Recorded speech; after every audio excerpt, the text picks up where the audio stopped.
Assalamu alaikum wa barakatuh. But in all due respect to the Majlis Ash-Shura and the President, Abdul Hafiz, and they had me on the program to make some comments or some reflections. Let me be truthful with you.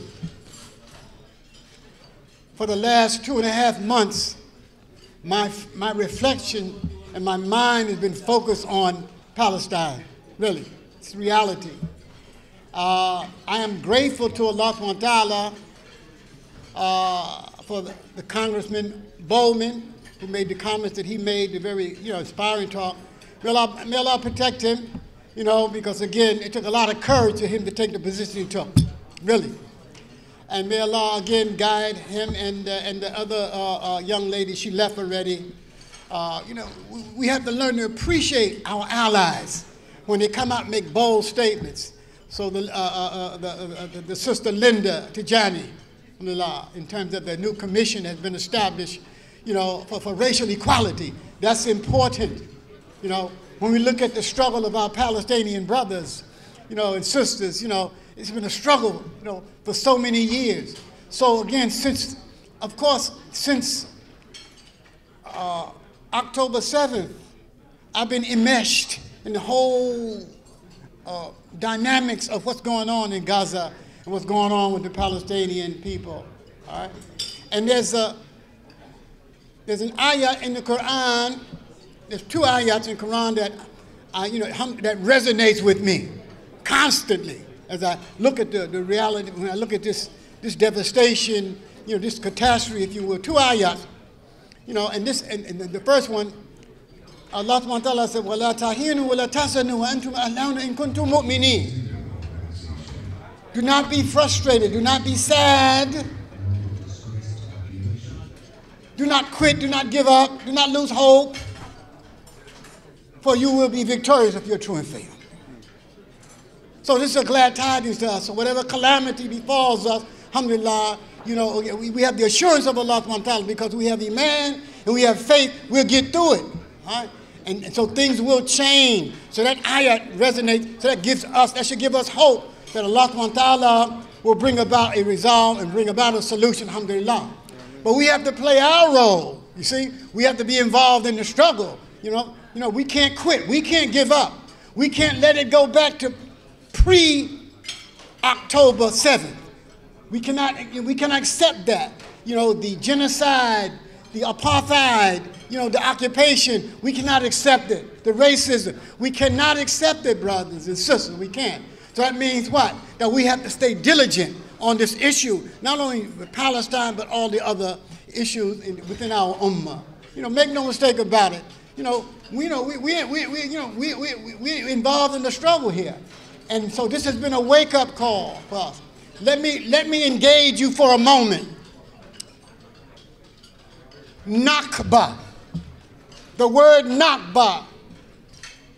Do you know what that means? Do you know what the Nakba is? Just raise your hand. What is the Nakba? Just raise your hand.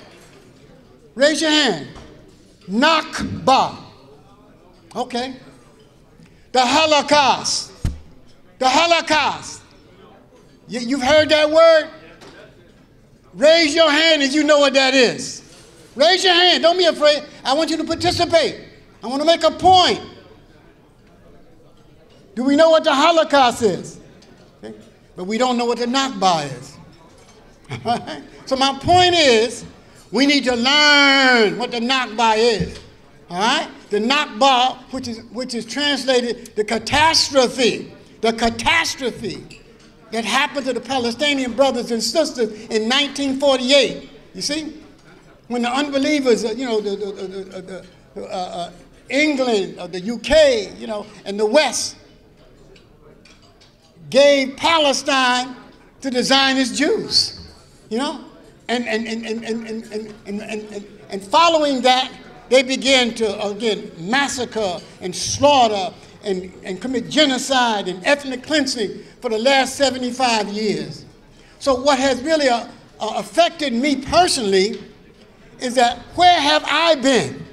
I don't know about y'all, where have I been for the last 55 years that I've been Muslim?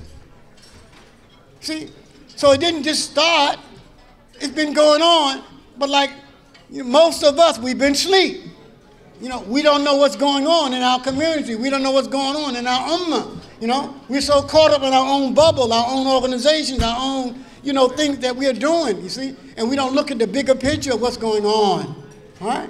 And so, alhamdulillah, I want to suggest, and this is part of my reflection, I want to, suggest to our imams and our leaders, we have to educate. We have to educate our people what's going on in our ummah. And so I would encourage all of you to dedicate a part of your khutbah on Fridays to the issues that are relevant to all of us in the time that we were living in, the attacks on our ummah. We must talk about these relevant things. And so make room in your khutbah to touch upon these things.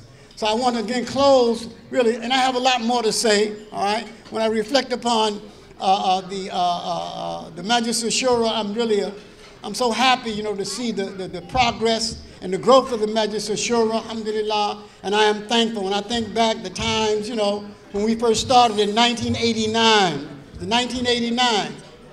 it was Siraj Wahaj, Imam Siraj Wahaj, Imam Ibrahim Abdullah from Masjid al-Iqwa, Amin Awad from Masjid Farouk, Shamsi Ali Beg from Muslim Center of Flushing, and Sheikh Samin Sadiq. These were, and myself included, we were the founding fathers, if you will, of the Majlis Ash-Shura. Others joined later, and we started by studying together. Imams having a halaqah once a week. I remember very clearly. Every Wednesday, we would go to one of the local scholars named Abdul Qadir Khallash. May Allah have mercy upon him. And we would sit with him for an hour or so, and we would read tafsir of Quran and tajweed, alhamdulillah. And following those sessions, we would have a conversation about the Muslims and challenges that we're faced with, and how we realize that no one organization, no one Islamic center, no one masjid can solve and deal with all of the challenge. So how can we work together? How can we come together and begin to cooperate with each other and bring about unity in the New York City area? And thus the Majlis Ash-Shura was born. That was in 1989. Subhanallah. And it's now, when we first started, it was about half a dozen of us, then it grew to about a dozen, 15, and now I think the Hafiz said we're over 100 masajid, Islamic centers, alhamdulillah. And of course, this was part of the vision, and so we still have a lot of work to do. So, alhamdulillah, let us give as much as we can and support the Majlis Ash-Shura as much as we can, alhamdulillah. May Allah subhanahu wa ta'ala bless all of you. Thank you. Jazakallah khair. Assalamu alaikum wa barakatuh.